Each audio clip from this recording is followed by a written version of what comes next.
A word, a language, a culture. A word, so simple a verb, like a leaf the wind blows. Upon deep waters it billows, floating upon every tongue, hanging onto every utterance. A word, a language, a culture. A language, a new dialect, a new doggerel, like a rolling pebble, it gathers all, twisting and turning. A massive stone it becomes, leaving its host frail, a virus in the making. A word, a language, a culture. A culture, a new life awakening, scattering, dumping, forsaking, a mighty culture scuffling, declaring a tribe's crumbling, existing pasture dominating, a new colonized culture creating, a word, a language, a culture. That is the poem, A Word, a Language, a Culture, from my book, Minds and Minefields, which you can find on my, you can be able to order it on my page or on Nsemia. So welcome back. Today I am joined by Chao Maina. She is a digital heritage specialist and a digital humanities scholar. I am really excited to be joined by her today, and we will be discussing the intersection of technology and culture, as well as digitization of Africa's heritage, and what are some of the projects that she is currently working on. Welcome to the show. As always, I am your host, Njeri Wangari. Now, this podcast has been made possible by Unique Kenya. Ciao. Thank you, Jerry. Welcome. It's wonderful to be here, and looking forward to our conversation today.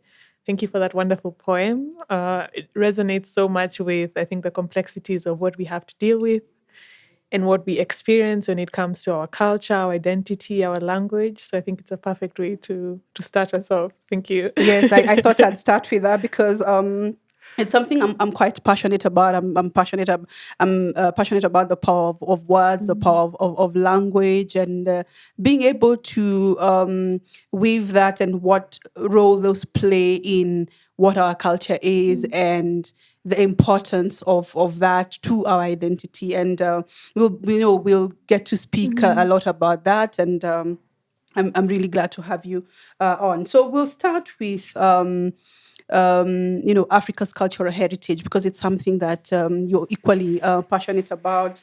And, this is basically the legacy of tangible and intangible assets, and that is inherited from past generations. Now, what is the importance of, because a lot of people, as I mentioned just before we started shooting this podcast, we are living in a very capitalistic society. A lot of, there's a lot of pressure for everything that you do has to be a means to an end, and the end is financial gain. And so a lot of people will ask, what is the importance of heritage, and what role is it playing in our lives? So I'd like to pose that question to you. I think when it comes to heritage and culture, essentially we're not looking at a separation of things. We're not looking at heritage and culture being separate from you as a being. I think if we look at it as something that is intrinsic within you and something that informs everything you do, it informs your production, it informs your outlook, it informs literally how you move around the world. I think the mistake that we make is that, as you're saying, because we are such a capitalistic society, that if something does not have like an outright financial gain, then we rubbish it.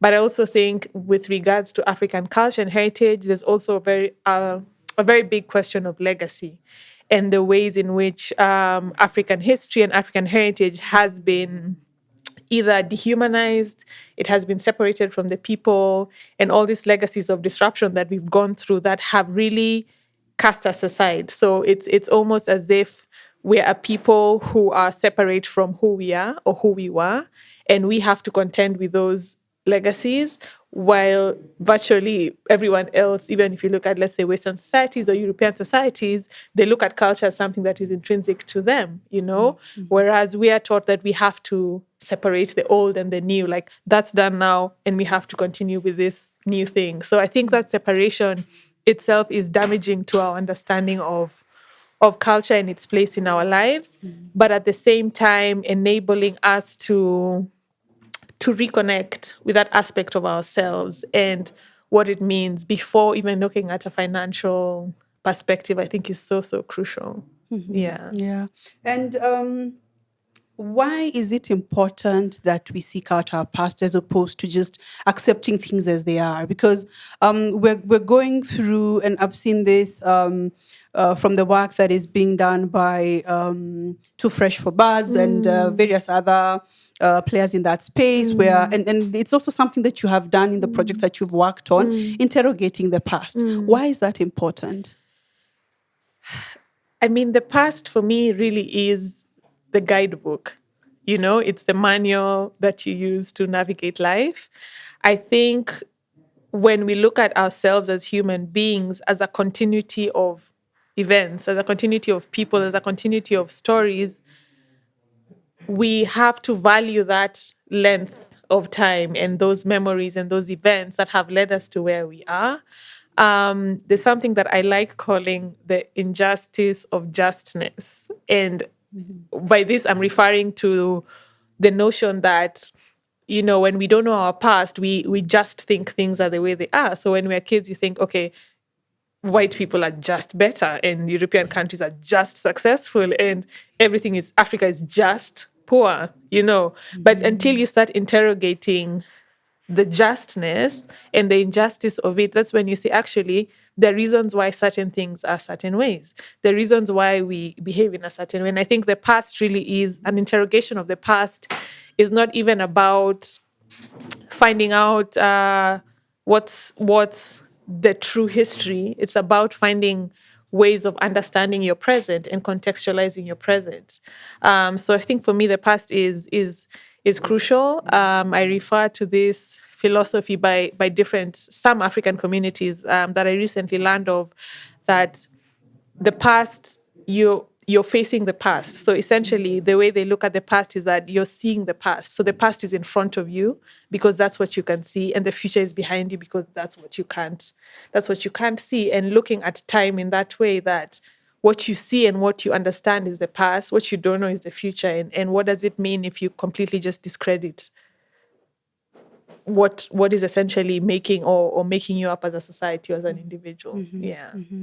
And talking about interrogating the past, there's a project that you worked on some years back. Yeah. I'd like you to talk about that, and what are some of the uh, things that you got to learn and understand about yourself and your culture that also helped you not just understand but also probably have an appreciation and a better appreciation of who you are.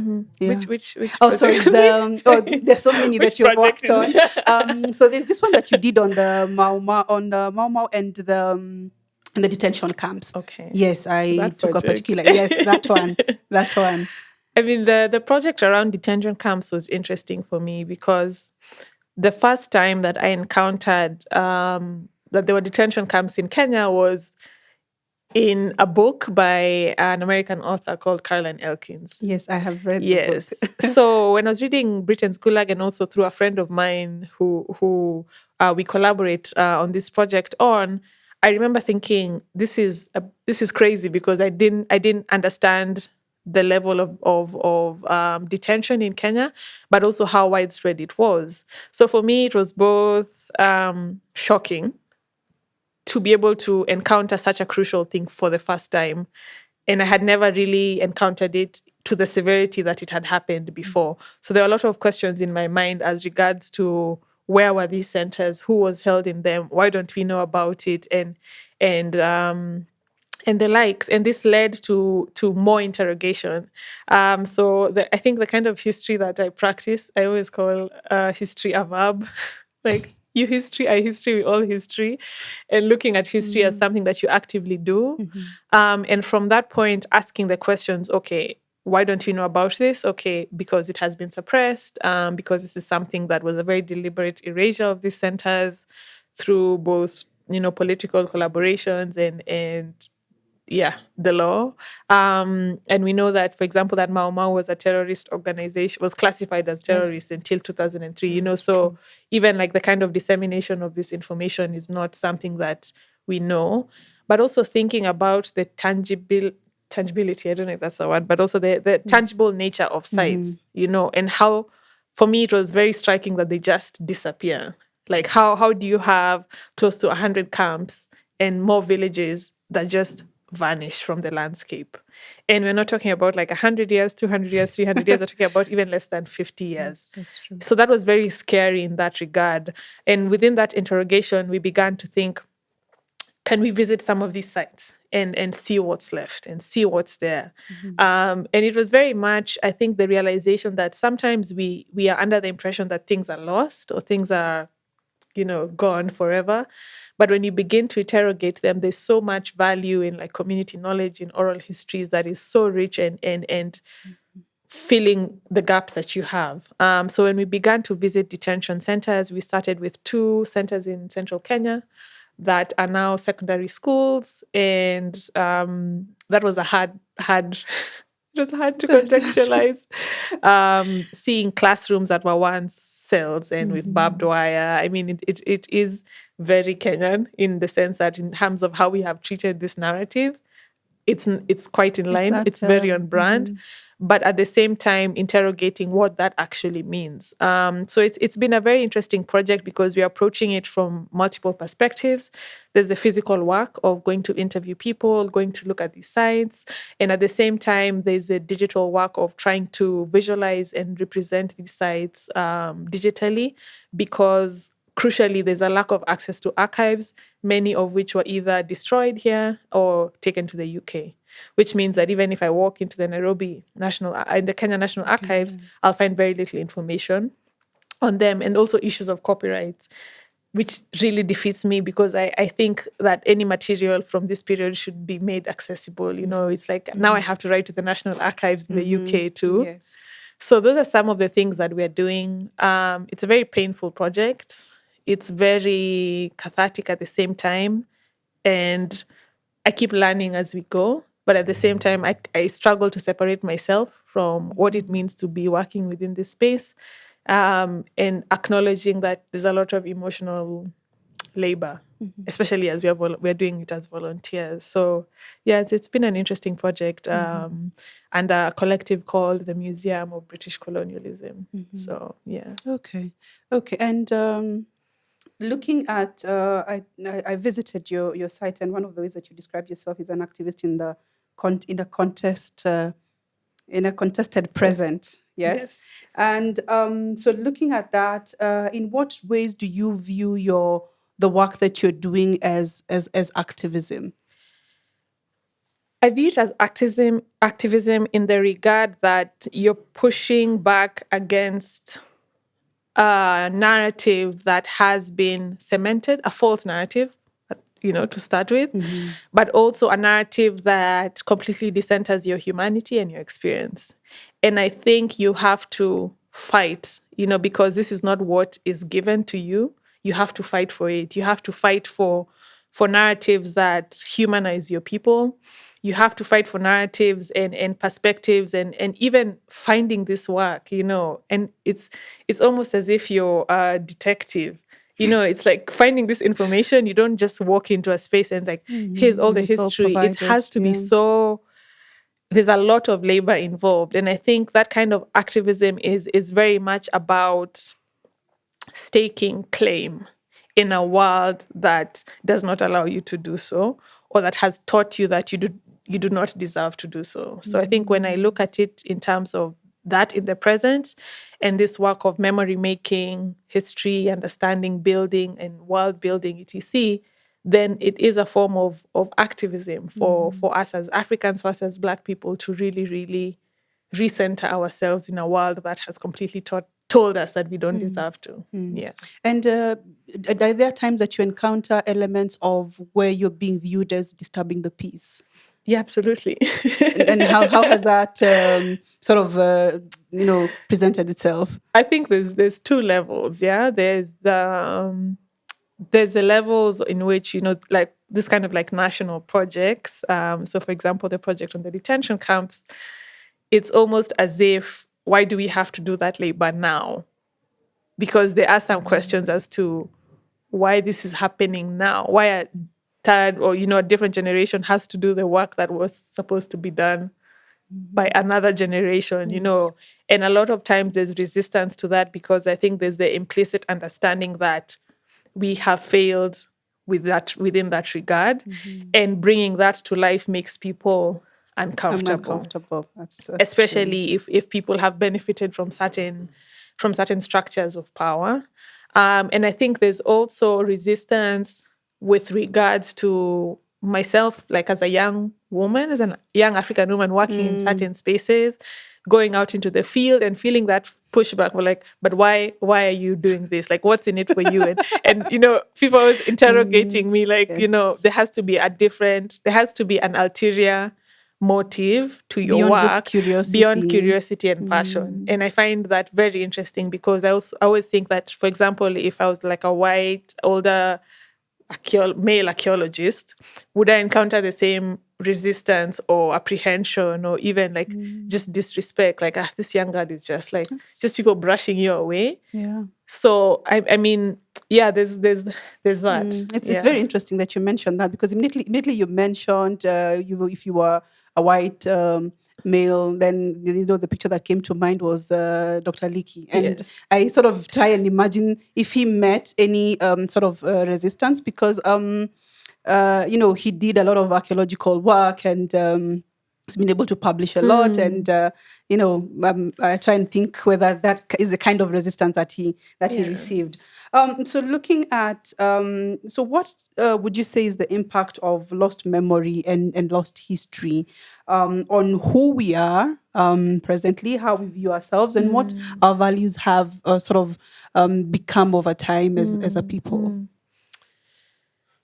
It's a big question, but it also, for me, I think the loss of that memory in particular is very dangerous in regards to us feeling like we are starting over, or us feeling that we can only borrow, we can never invent, we can never create. We are actually receiving, and I think it's very damaging because we have, the disruption and the violence of colonialism and imperialism was very, very.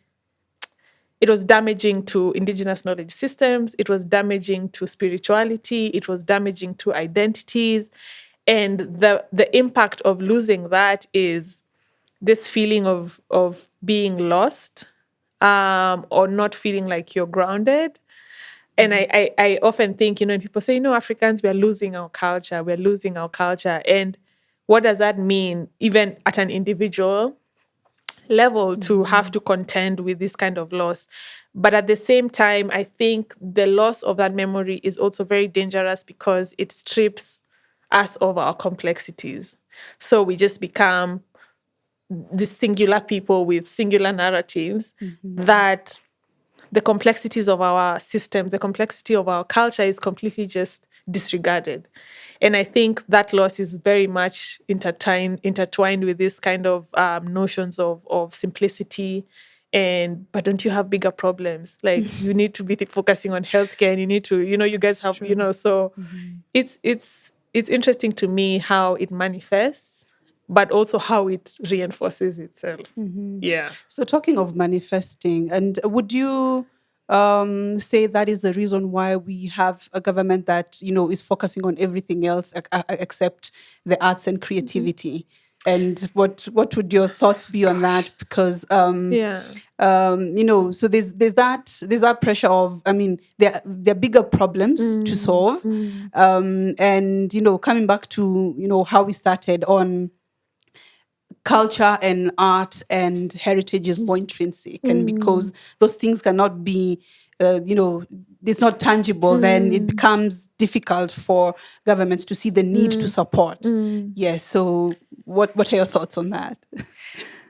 Sometimes I lean I'm in two worlds, because I understand that the legacy of viewing arts and the creative economy and our culture in this way is also part of the legacy of the disruption and the violence of that disruption and the violence of, I think of often of like my grandfather, and having been born into one world, and then at the age of 10 or even as a child being told that everything about you is primitive. Your mother, your father, where you come from, you need to walk away from that, who you worship, and and the language that you and the speak. language that you speak. So I think about the impact of just being violently separated from that connection, which has happened for centuries, and then all of a sudden it's a violent one, physically and mentally.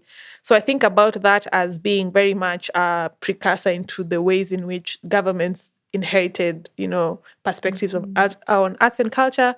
But at the same time, I also wonder, at what point do we take responsibility for and that stop playing victim. and stop playing victim? Because I also feel that it's deliberate. I think so too, because when you talk about that, I Yes. look at other African countries that were equally, Exactly. colonized, Yeah. if not for longer. Yeah. But somehow they have been able to sort of rise from the ashes Yeah. and build something. And we are still stuck somewhere. And as you say, it might, it looks like it's more deliberate than we're still trying to figure out ourselves. Yeah. All right. So then. What if we now we sort of go into the work that you do, which is the intersection of technology, and it's a space that I'm really fascinated in. I've been on both ends, both as a creative and as a technical person, and it's interesting when those two collide. Different things happen, both good, bad, and ugly. So we look at the good, I'd just like us to focus on your look towards technology as a way of preserving African heritage. Why technology? Because there are other approaches that, and we will come back to that in a minute in terms of preserving heritage. I think to answer the first question, why technology? I honestly wouldn't be in the space I am in without technology. And that is because I think even in the way in which the sector was structured and the industry, and there's a lot of gatekeeping. And like it is very hard to break into this kind of space if you didn't have an edge or even have studied. So I didn't study history or anthropology. I actually studied computer science. And for me to be in this space, I think it really much is a byproduct of having access to certain tools, which then inform what you can do, and then which then inform your worldview. So I think technology as a means of documentation and preservation is crucial. One, because also you shift the I want to say responsibility, but I also want to say power. Like now we are sort of clustered in this, like, the museums are the ones who are supposed to preserve our culture, not us. Before it was like a community thing, then everyone is responsible.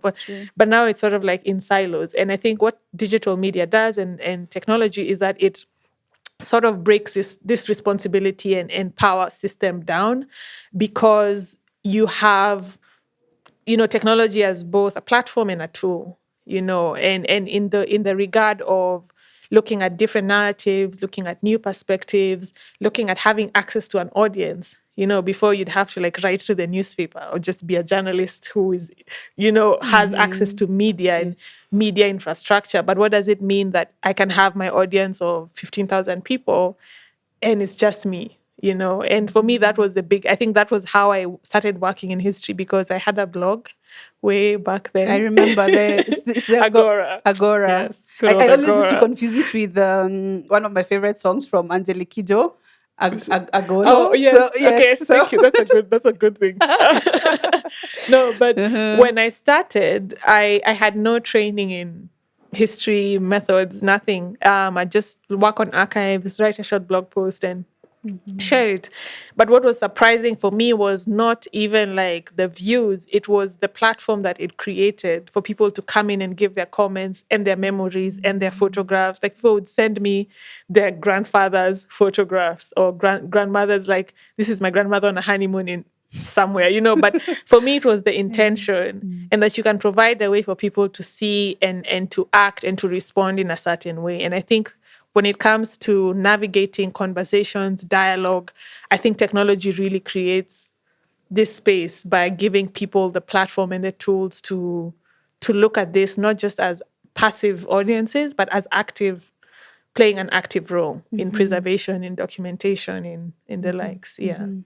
And I'm imagining this, you being sort of pioneering the whole, being one of the pioneers in this whole idea of digitizing Africa's culture. Whereas, you've talked about that space has had a lot of gatekeepers, and that's what I was talking about. There had been other ways of preserving culture, which we have seen in museums and in such spaces.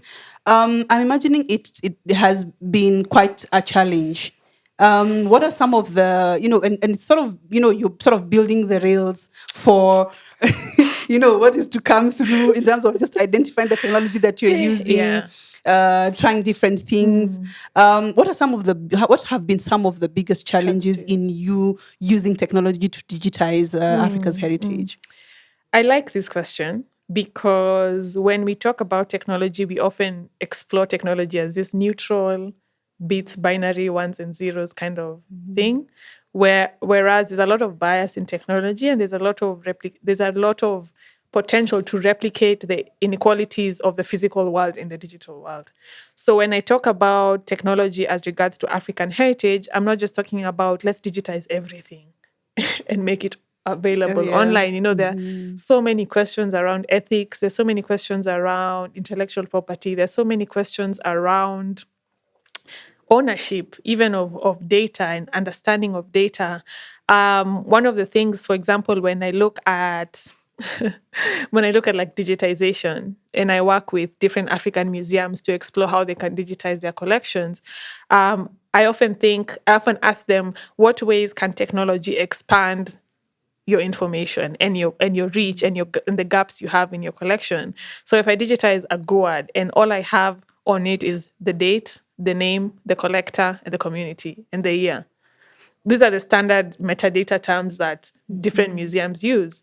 But when we look at the complexities of different objects, of different cultures and different systems, how do we invigorate this digital object with that kind of data? So one of the exercises that I do with museums is to ask them, how would you describe these objects without this like date, this very standard didactic terms. Yes, yeah. And like recently, one of the museums were like, okay, I would look at which age group used it, which material was it made from, which tree, when was it used, and all these complexities that if we just keep replicating something that was collected by a Mr. Smith and put into the museum, and it was written Maasai Shield. And then when we digitize it, we also write Maasai Shield. Without interrogating. Because the information is there. The information is there. So I often look at technology as also for African heritage, the challenge is expanding our understanding of culture through this kind of digital interventions, but also inviting people to collaborate in understanding and rebuilding this kind of, it's like a puzzle, So how do we view technology as that, as opposed to just replicating that? And there's also challenges of infrastructure, digital, like it's expensive. Technology is expensive to maintain it, to archive. Once you digitize, it's not just we've digitized and game over. It's actually the work is beginning. How do people find these collections? You still have to archive this data. You still have to make sure that every 5 years they had this, technical obsolescence, that, devices are changing so fast. So there's a lot of work in that. But I maintain that I firmly believe that the work of like digitization is more of a curatorial, cultural practice than it is a technical practice. The technical practice is maybe 20%, which is the act of digitizing itself. But all the work that has to go around digitizing an artifact is cultural. You have to have an understanding of the culture. You have to have an understanding of the audience. you have to have an understanding of what this could do. The taking the photograph and scanning is a small Is a small part. And part in that's, the I think we make the mistake of thinking it's a technical endeavor. It's a purely technical endeavor.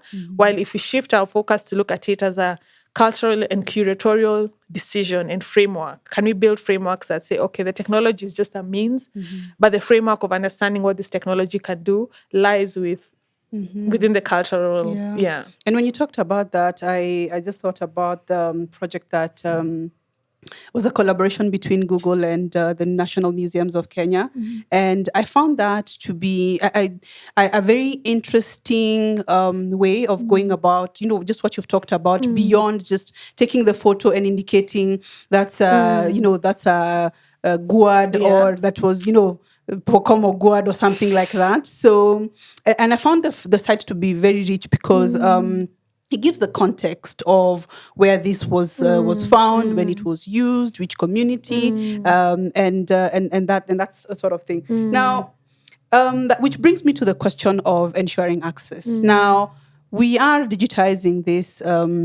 Artifacts, we are preserving them. They are available on a digital space, which chances are either someone needs a device or a device plus an internet connection. Now, we are in a continent where most of the population do not have access to the internet. Actually, a portion that do not have access to these devices, and a bigger majority do not have access to the internet. How do you navigate around that?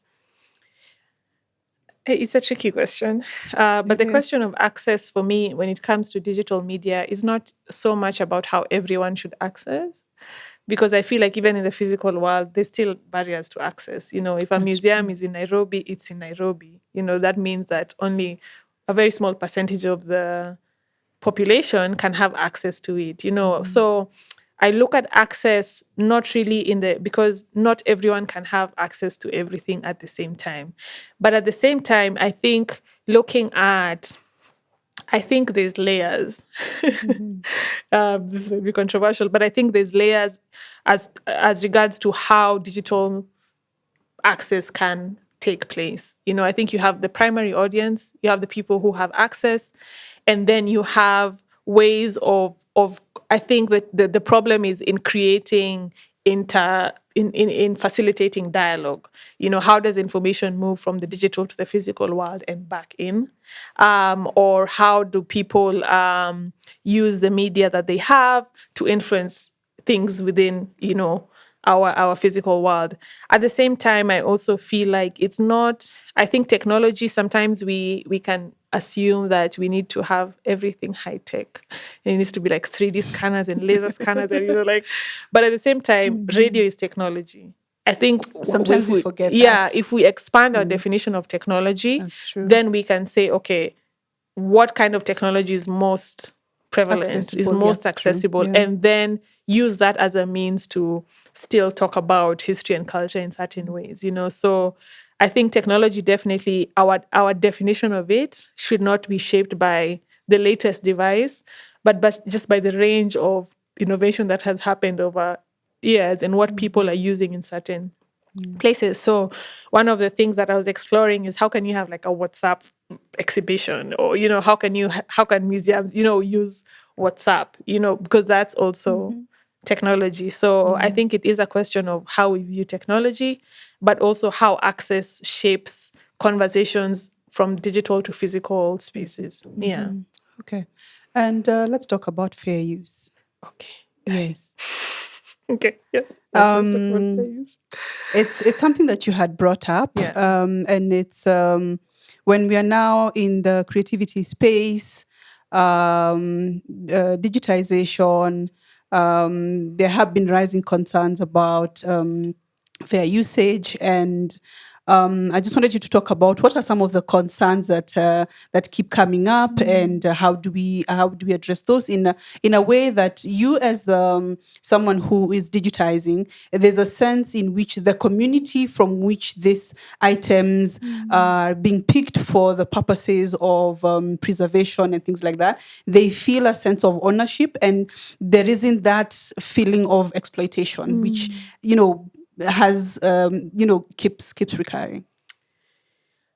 I think on a much broader scale, this is also very much a question of policy and how both institutions and people within this space can shape policy that prevent this kind of exploitation.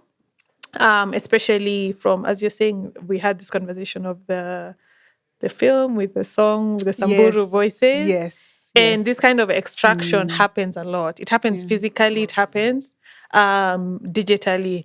And I think very much the issue is to be aware that we need to have sort of like, even like, for example, that the museum, there's an act, yeah? A recent act where the museums does not talk about digital technology or digital assets in any way. So everything is happening faster than we can actually put in place That's mechanisms true. to prevent this. So, for example, the other day there was not the other day, 2 years ago or so, there was a paper written on open access collections, and I think it was the Savoir report, the museum reports.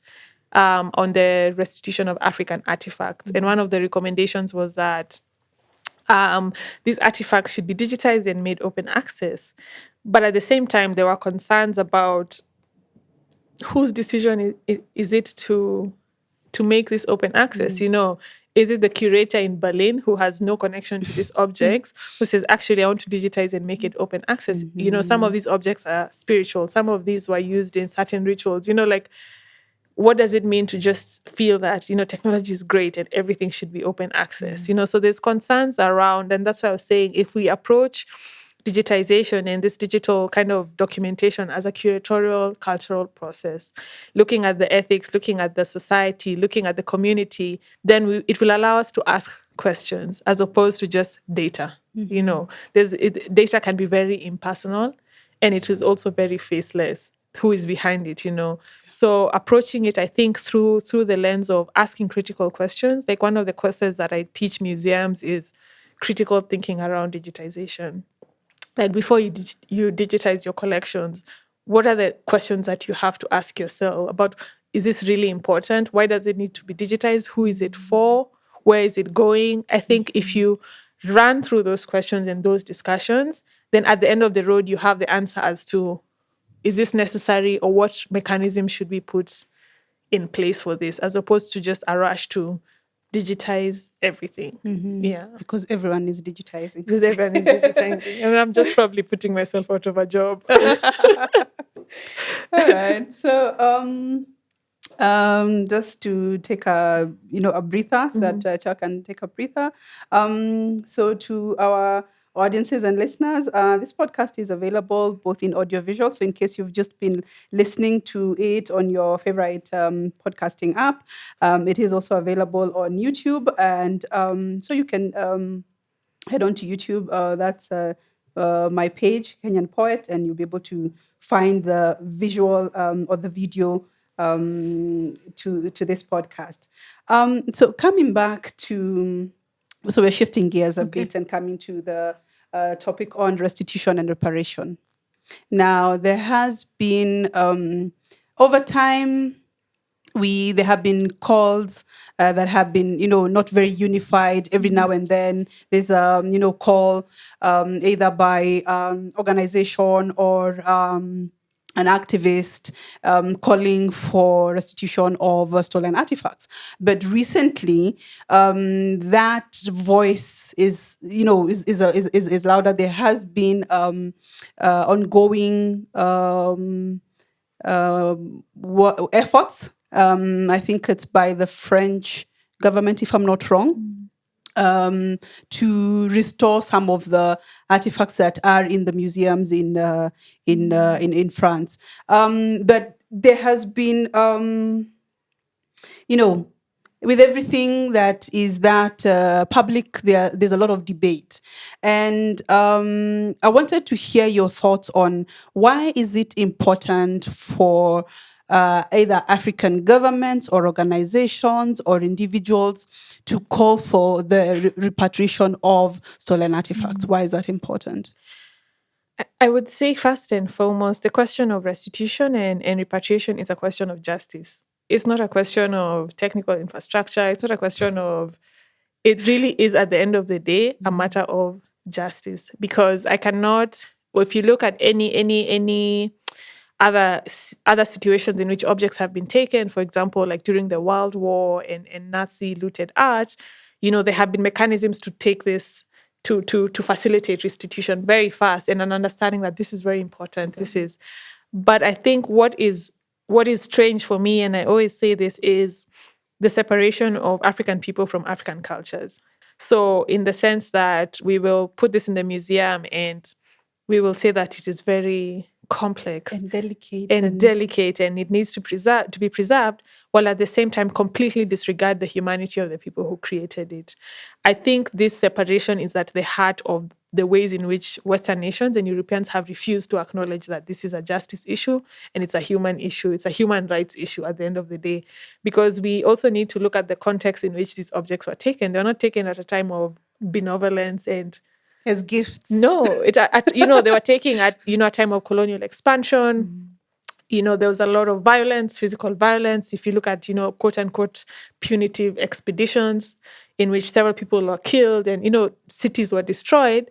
So I think sometimes when we speak about it now, it's easy to separate the context in which the objects were taken with the narratives that we hear today. Because this is not really a question of preservation or appreciation of people and culture. I think it's a question of power. Because why would you have 300 objects and you're only displaying one? But the thought of, even losing the objects that have been in basements for 60, 70 years is so disturbing to your core. And these are objects that you don't understand. You don't have the context for how they were used. Like, what is it about? And they're of no value to you beyond the financial gain. Exactly. So this thing, I think it's a question of justice. It's a question of understanding the ways in which that the objects, what do the objects represent? I think if we stop looking at these objects as, stuck in time, and we start looking at them as archives, we start looking at them as representation of knowledge systems, we start looking at them as with the complexities, how are they created? What material were they used? These objects can actually be archives for us to reconstruct events, to reconstruct certain techniques and tools, and very much looking at them as living and being separated from the people who created them, who are living, So they're not coming back to a wasteland in which, a post-apocalyptic wasteland in which everyone who made them, we have generations, we have descendants, we have us who are saying that we have been taught all our lives that we had no history, and our history is in London and Paris. Like, who does that serve? And I think that's that's where it goes back to a question of maintaining power and maintaining power structures. And I think once we separate that, we begin to see that everything else is. I recently did this project with the Nest Collective, and we were looking at the ways in which discussions on restitution fall in three categories. There's an us problem, there's a them problem, and there's distractions. An us problem is what happens when the objects come back. Where will they go? That is it's not for a curator somewhere in a very small town to ask, but is that Maasai community the Maasai community? Or is that Kikuyu? It's not their job. It's not your job. Your job is to facilitate return, Yes, and it should not be used as a precondition to returning the items, because that's something that has become a problem. When you say, how do we know it's going to the right person? That means you assume that it's currently with the right person. But it's the wrong person in the first, so this kind of like very patronizing. Yes. But are you sure that you'll take care of them? It's a distraction. It's a distraction because if the tables were turned, there would be other narratives to justify why those objects need to go back. So. I don't know. I can't even remember the original question, but yeah, I think restitution is a big discussion. I'm happy that even myself, as a young woman, I'm able to participate in this discussion now, because previously it's not that it hasn't been happening. African countries have been asking for objects since even independence discussions. But I think the difference now is how much it is within the public domain and public consciousness. And technology is facilitating this kind of dissemination of information and restitution that we haven't had before. So it's not just happening in like embassies and top level ministerial kind of discussions. It's happening with you and I. And I think that is really powerful in cementing the place of people wanting, but also deserving and needing to have these objects back, because each voice and each contribution is proof that someone somewhere is demanding or has the right to have these objects. You're no longer speaking to a void of country. You actually, I remember when the British Museum had like a Black Lives Matter statement, and people are like, why don't you just return objects first before even like having a Black Lives? What does it mean that you have a Black Lives, you support Black people, while completely refusing to acknowledge the violence that the museum continues to perpetuate? So the fact that people, I think, can call this out from your living room, it's amazing. It's amazing. I think because we're in it, we really can't separate ourselves from it. But I think that has contributed a lot into it being, Black Panther. Like it's now even in movies, and it's always that question of, does access drive preservation, or does preservation drive access? Like if you have access to something, do you have more need to preserve it? Or when you preserve it, or that's when you prove that you can preserve something. That's when you have access. So yes. Okay. Yeah. And the question that I was going to ask, which has and you talked about that. There have been arguments on our inability or lack of resources to continue preserving these things that we are calling for, asking for them to be, these stolen items to be returned. And you've looked at, you've spoken of them as just stalling tactics. What would be the best approach for, because we've acknowledged it is evident that yes, there are stolen artifacts that need to be returned because they do not belong to either the British Museum or any of those museums in the different in the different European countries. What would be the best approach in? And I know that's a difficult question. It's a difficult question. Maybe I refer to the words of the incredible Dr. Njeri when she says that if they come back and we burn them, we burn them. Although obviously she's saying this metaphorically, but I think it's in the sense that I think I started by talking about the question of legacy, and the museum as an institution, it's foreign to us. That you have a building with objects, and that's where history lies. That as a psyche and as our societal psyche, that's not something that's not how we preserved history. That's not how we viewed I think we also have to appreciate how foreign the concept of a museum is. That's true. And now that it's the world standard, we are catching up, to an institution and a system that we did not even create and that completely excluded us from its creation. So when we look, I think when I talk about like what's the best way, I honestly feel that it requires really a reimagining of everything. Because if we say that our infrastructure has to be the same, museum has to be the same, we will never be able to accommodate a system that was never built for us. So how do we envision an African museum? What does that look like?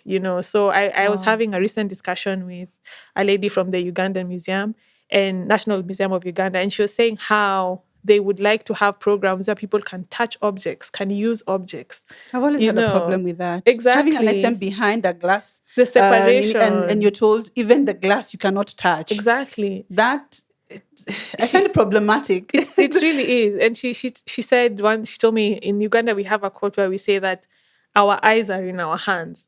And how does the museum as an institution accommodate that? So I think it requires a rethinking of what this could mean, what objects could mean, what preservation means, but also looking at the continuity of what we have already had.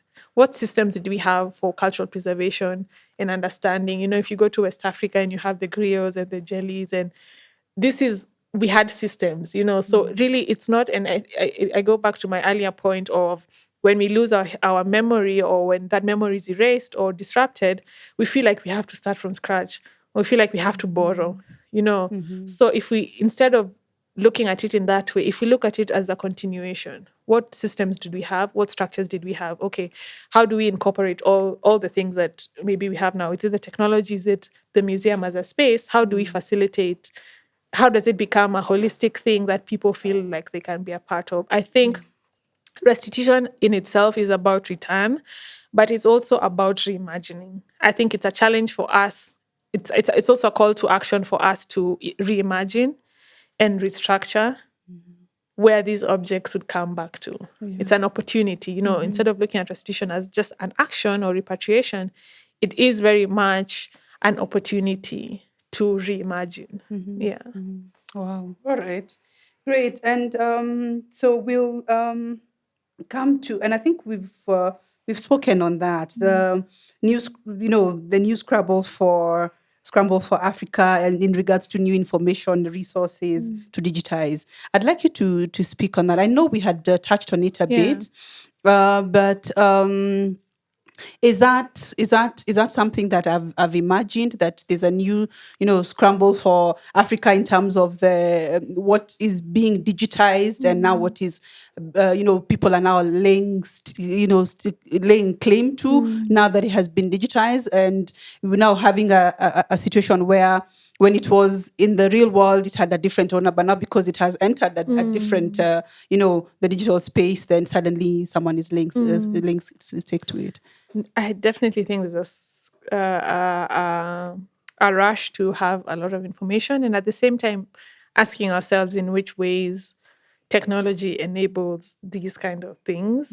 That technology is not this neutral, benevolent, overarching God that's here to help us. It does serve the purpose. It does dance to the tune of whoever creates it and whoever builds it, and I think it's scary to think both of the potential for exploitation in terms of structure and indigenous knowledge, and it hurts me to see this kind of extraction, because it's a continuation of the extraction of everything, of Black culture and African people, and it really is a continuation of it. So it's not coming out of the blue. It is, that's why I keep saying that it is very much a question of having the right, I think, kind of policy and thinking around protecting this information. And if I take voices of Samburu women and I use them in a song, and then the song is in a film, and then how can I help? You've earned royalties from it. You've earned royalties from it without even knowing what the song means. Or even if you're using it in the right context. Exactly. Yeah. So what is the repercussion for that? And I honestly believe if we started looking at our culture the way we look at the same way we value our national parks, because we value them essentially because of tourism, and tourism is the biggest. Yes. And so there's a lot of attention paid into that. Okay, this is controversial because we need to pay more attention to what's happening in national parks and conservancies, etc. But if we look at our culture as an asset that should benefit us before anyone else, how does that change what kind of structures we put in place?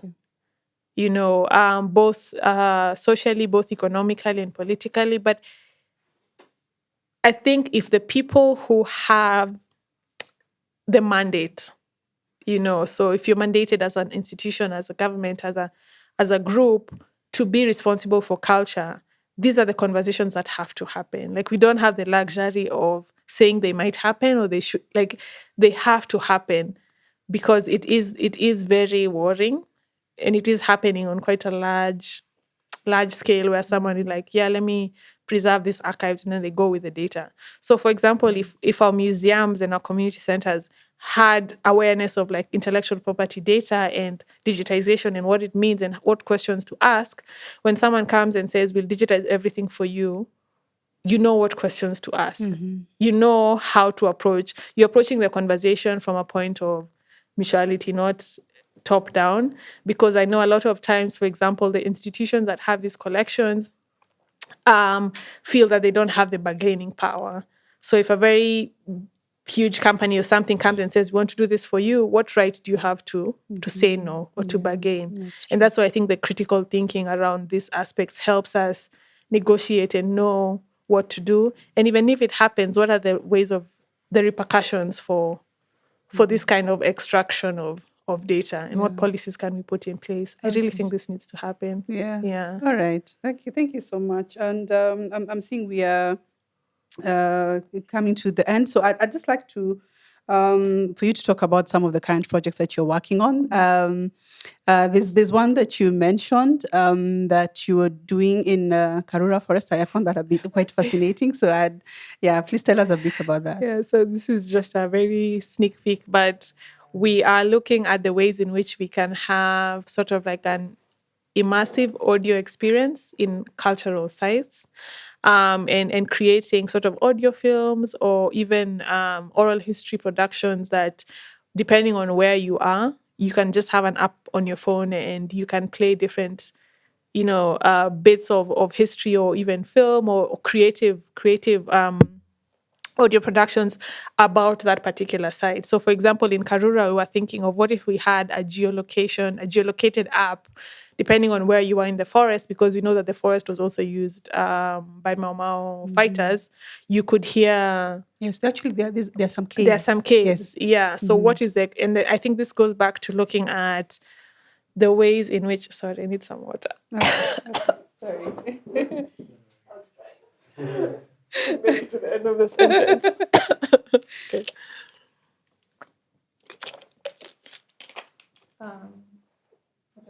Where do I pick up from? Where do I start? We start with at Karura. Let me just she'll edit the rest. Okay. So one of the projects that we're thinking of doing in Karura Forest is to imagine what it would be like if you were able to hear different aspects of oral history or an audio film, depending on where you are in the forest. So I think it goes back to the question of continuity. What systems did we have in place for cultural preservation? And if our cultures were heavily reliant on oral history, then can this kind of technology and intervention be supporting that and be continuing with that? So, for example, if you're in the caves, then you can hear either an oral history production or an oral history interview of someone who was in the caves, or an imagined interpretation of what it was like, and having like all the kind of sound effects and trying to imagine what that was like from a very personal perspective. Because I also feel like history, the way our history has been taught, is very abstracted. So it's like dates, figures, political figures, events. The infusion of the humanity and the human experience is very lacking. Even when we talk about, for example, the detention camps, what was the experience of someone who had to leave their family and be in detention for 7 years and then leave a camp and you don't know where your family is, you've lost your, like, what is that pain like?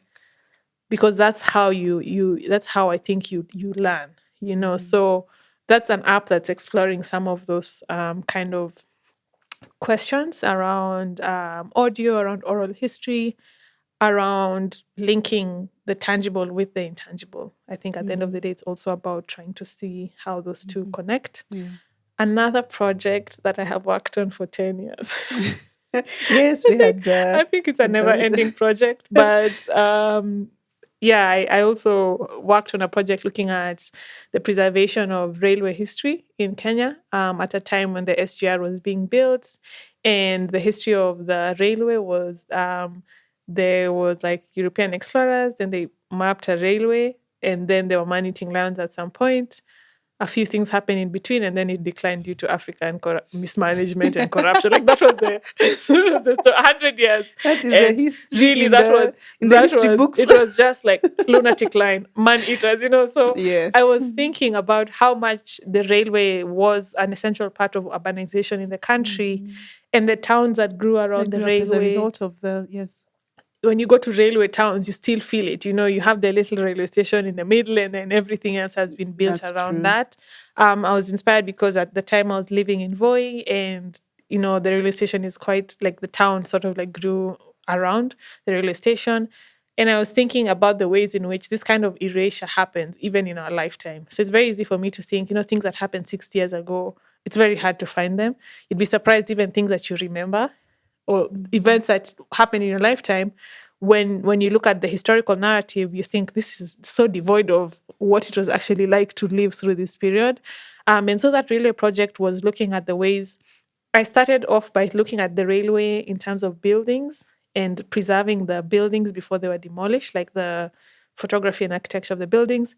And I ended up looking at it in terms of people. Like, what do these buildings represent? What memories? Who are people who are station masters, people who would use this for school or transporting farm produce, everything, So, I mean, I say it's a never ending project because it has been a while, but that was sort of a project exploring infrastructure, memory, and preserving that in a contemporary form. And when I set up the project, I didn't use the railway a lot, So for me, it was amazing to see how people came forward with their photographs and their memories. And I guess that goes back to technology as being a tool and a platform. Yes. Yeah. So that's another one. The others, but I think that's top there. Okay. Great. And I think for those who are interested in some of your projects, you can refer them to your site. Yes. So you can look at my personal website, my portfolio, which is www.headstronghistorian.com. And you'll find all my projects there. You can also look at www.museumofbritishcolonialism.org. But once you go to my portfolio website, you'll find all the links to the other projects there. Yeah. Awesome. Thank you so much, Chao, for coming through. Thank you. I really enjoyed that discussion. This was amazing. So also thank you to our listeners and our audience. And I hope that this discussion has been of value and you've learned something new. Don't forget to subscribe to both the podcast or the YouTube channel for you to be notified about the new episodes as we upload them. So thank you very much and bye-bye.